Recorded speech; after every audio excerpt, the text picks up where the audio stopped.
If you tell someone you're the founder of a company and ask for their input, they're more likely to give you positive input because they don't want to hurt your feelings. If you tell them that you're a consultant helping a company understand how its market positioning lands or helping a company better understand what it's doing well and what's not, people are much more likely to give you totally unfiltered feedback. You're listening to Financial Grown-Up with me, certified financial planner Bobbi Rebell, author of How to Be a Financial Grown-Up. And you know what? Being a grown-up is really hard, especially when it comes to money.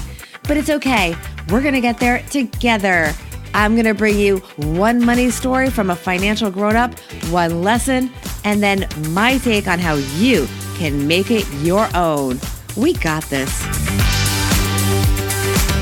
Hey, everybody. This is an episode about rejection and what you would do differently the second time around. How to tell.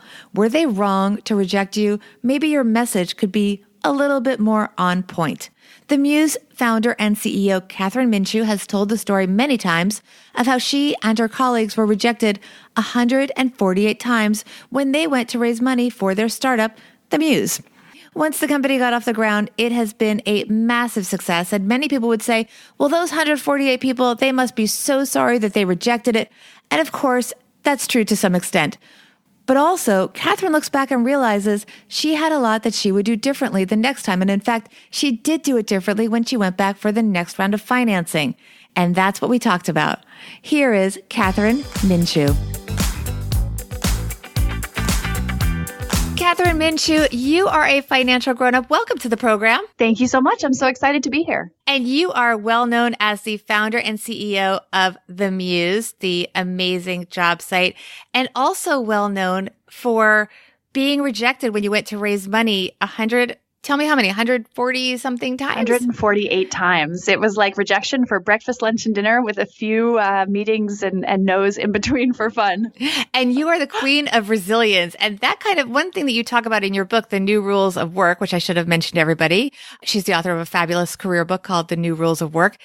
You talk about your personal brand and how important it is to kind of define it. That fundraising and the lack of it for so long became your personal brand. So you brought with you a money story that has to do with what happened next after you finally did get the initial funding and you went back for more. Tell us. Absolutely. Well, first of all, I'll say it's much easier, as we all know, to talk about failure once you've moved past it. So it became much easier to tell the story of the 148 no's after we had already successfully raised our Series A and B rounds. So we've raised almost $30 million in venture capital so far for the Muse. Amazing. It's been a totally wild ride. So my financial story involves what I set out to do, or rather what I did in the Series A to ensure that we had an outcome that was very different than the seed round. Because obviously I knew how important it was for that next round to get it right from the go-ahead. And so to try and condense the story into something very quick, we wanted to go out and initially we were thinking about raising $6 to $7 million, but actually, given the advice that I got while preparing for a fundraise, we were actually told to start out saying we were thinking 5 to 6 or 5 to 7, and then slowly let the demand build. So instead of us going out for a big number and being less sure if the market would respond, start out with a smaller number, and then if the market's really excited about our business, let the kind of negotiations and the demand push it up, which ended up working really well for us because we ended up raising $10 million after we had overwhelming demand. I also was incredibly structured about the process, probably because I was a little bit paranoid after having such a difficult time with our seed round. So ahead of time, I really worked the story, got all of our metrics, out there, thought about how best to position them, which numbers to lead with, what to put first so that we could really grab people's attention. We were obviously lucky in that we had really great revenue growth and a lot of very strong metrics. And then I actually created a spreadsheet. I took all of the investors that I was even remotely interested in talking to, put them in a spreadsheet, divided it up by location so that when I was in New York, San Francisco, Boston, Chicago, DC, et cetera, I could meet with people who were there. Then I included information about whether they had invested in any similar companies, any competitors, any companies that might give them a better understanding into what we did at the Muse. I would include notes from different meetings. I actually would also rank how excited I was after each meeting to continue conversation so I could prioritize the ones that I was most excited about. I would say that really helped keep me on track. And so, we were also able to run a pretty tight process where we pinned kind of all of our first meetings with investors to the same sort of 2.5 or 3 week period. And, it was really interesting because in the seed round, we had a lot of trouble with investors saying, oh, I'm busy right now, but how about in a month? I wasn't confident enough in the business, so we would just kind of take whatever we could get. For the Series A, because I was running a process, I would write back to people and be like, I'd love to talk, but unfortunately, I need to get all of our first meetings done by X date. So, I can push it a few days, but let me know if you're going to be able to make it work. And if not, totally fine. We'll keep in touch and maybe there'll be another round that you can participate in. And what was fascinating is a lot of people would say, oh, let me, move around my schedule. Absolutely, I can make it work. And suddenly we were negotiating from a more even position. And the ones that weren't able to, or the ones that said, no, sorry, I can't do it, they probably would have never backed the company to begin with. True. Do you think, looking back, obviously when you were going for the more money, the second round, you were a stronger situation to begin with, but had you used the techniques that you were now using that you just talked about, would you have had more success the first time? Maybe. It's so hard to know because the seed round for a startup is really different than later rounds because people aren't necessarily looking at your metrics. They are to some extent, but they're really betting on you. And I think the fact that it was my first proper company, that I was fairly young at the time, this was 6.5 years ago. So it was very early in my career. And I think that plus the lack of knowledge or understanding about what we were trying to do in the business were some of the biggest concerns. So I do think we could have had a better time and controlled the process a bit more. But I also think they were just some fundamental and structural things that we had to get through and really prove on very limited capital before we could really go out and successfully fundraise from bigger investors.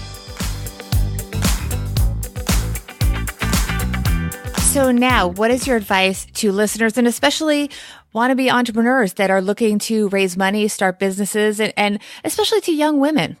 I would say, firstly, you can't understate the importance of perseverance because it is so hard in the early days. But I think that doesn't mean that you just keep doing the same thing without adjusting your tactics and thinking about how you could be more strategic. So I found it to be so invaluable to get the advice from others, especially other female entrepreneurs, because sometimes, I have a lot of great friends who are entrepreneurs who are men, but sometimes the tactics or the approaches or behaviors that would work for them didn't work the same when I did them because of, unintentional or unconscious bias or other things. And so I found that it was really helpful to surround myself with a network of entrepreneurs of both genders to get a lot of advice, to test out different approaches to see what felt natural and normal to me. Because if it feels too unnatural to you, investors will probably pick up on that, and it won't help you communicate that confidence that you're looking for when you're starting to talk to investors about your business. So one last question about this. For our listeners, how do you know the difference between maybe your idea just isn't that good and that's why you're not getting funding and you should stop, or you should persevere as you did because your idea just isn't hitting the right people at the right time with the right message? Absolutely. So you've just gotten to the crux of what makes this so hard, which is that there is no silver bullet and you will never have 100% confidence or certainty either way, which is incredibly difficult. However, I think there are a few things you can use to help you directionally get that sense of whether your business is likely to be more successful. The first, and I think the most important, is to figure out who are your end users and do as much as possible to get unfiltered feedback from them. For example, if you tell someone you're the founder of a company and ask for their input, they're more likely to give you positive input because they don't want to hurt your feelings. If you tell them that you're a consultant helping a company understand how its market positioning lands or helping a company better understand what it's doing well and what's not, people are much more likely to give you totally unfiltered feedback. And you need that unfiltered feedback when you're trying to ascertain if you really need to keep pushing forward on your business. So, in my case, even though we were getting rejection after rejection after rejection from a lot of investors, we were hearing things from our users and from people who were signing up to use the Muse that indicated we had tapped a nerve and we were on a path that people loved. They wanted us to use the product. They'd say, I love the Muse, but can you do these 5 things? Make it better here. Change this. That's all positive feedback because that shows you that there is a need. You just have to keep getting better. And I think that is what gave me the oomph to keep going. But I will just call out, it's not like I knew the whole time, oh my gosh, this is a great idea. I just have to keep going. I definitely struggled with whether I should accept that these people that were much more experienced than I, that were, successful investors, maybe they knew something I didn't. And I was just, I just had hubris. All right, let's do a money tip. You are the career guru, and you have so many amazing ideas and tips in your book. I wanted to pull some out of there and get maybe your favorite tips that people can use in their careers and their ventures that they can maybe put to work ASAP at their next job interview or their next negotiation, what have it. I thought through a lot of different things I could share here. And the one I came up with that I wanted to talk about today is the fact that when you negotiate, it is not just all about cash. And I think it can be really empowering to realize that, because so many of us have anxiety about negotiating a salary, negotiating a raise, whether it's at the beginning of a job search or when you're getting a promotion. But I would encourage people, remember that there are a lot of other things you can negotiate for. So obviously base salary is the thing that people talk about most, but what about signing bonuses, performance bonuses? If you achieve certain things, you can also negotiate for flex time, for vacation time, for a better title that might help you in your career. One of the most creative things that I've heard is people negotiating for a budget for professional development and training. Specific money. In other words, not just saying, will you send me in theory? It's very specific. Oh, very specific. In fact, there was someone at an organization that had mandatory salary bands that the leadership wasn't able to go beyond. And so she said, great, why don't you dedicate, I think it was $5,000 or $10,000 towards training, development, conference that will include my travel. And that will help level me up to be a better employee for you, to let me do my job better. And it won't invalidate the salary cap. This will just be another way that you're investing in my growth. And they said yes. And I think that is such a great example of creativity when it comes to negotiation. Amazing. That's such great advice. Thank you so much. Tell us quickly before we wrap up, what are you guys up to at the Muse these days, and where can people find you?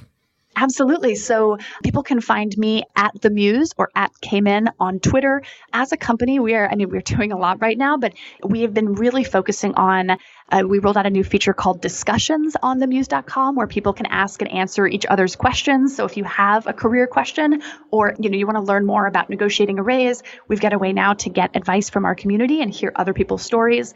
And then I'm also just kind of fascinated down the road by continuing to explore this idea of how people make the best career decisions, how they find the right fits, and how we help companies tell their stories in a more genuine and authentic way that isn't about just, come work here, we're great, but really shares the information people need to know to decide, do I want to be part of that organization or be part of that company? Hey friends, here's my take on what Kathryn had to say. Financial grown-up tip number 1, like she did, do your homework, including learning what went wrong the first time.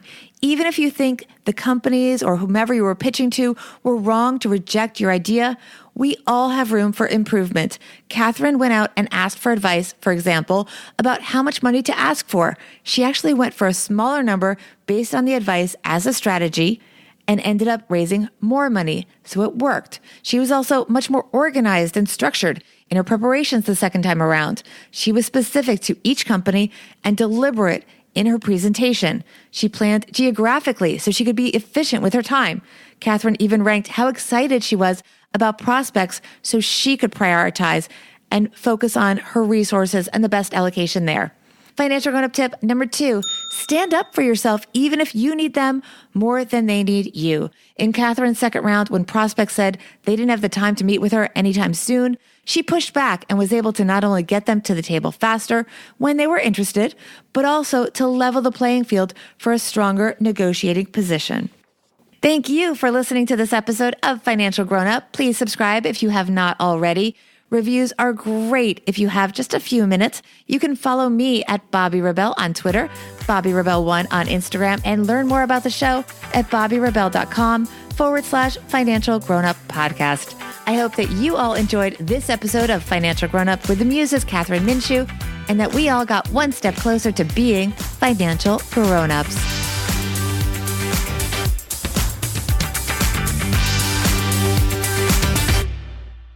Financial Grown Up with Bobby Rebel is edited and produced by Steve Stewart and is a BRK Media production.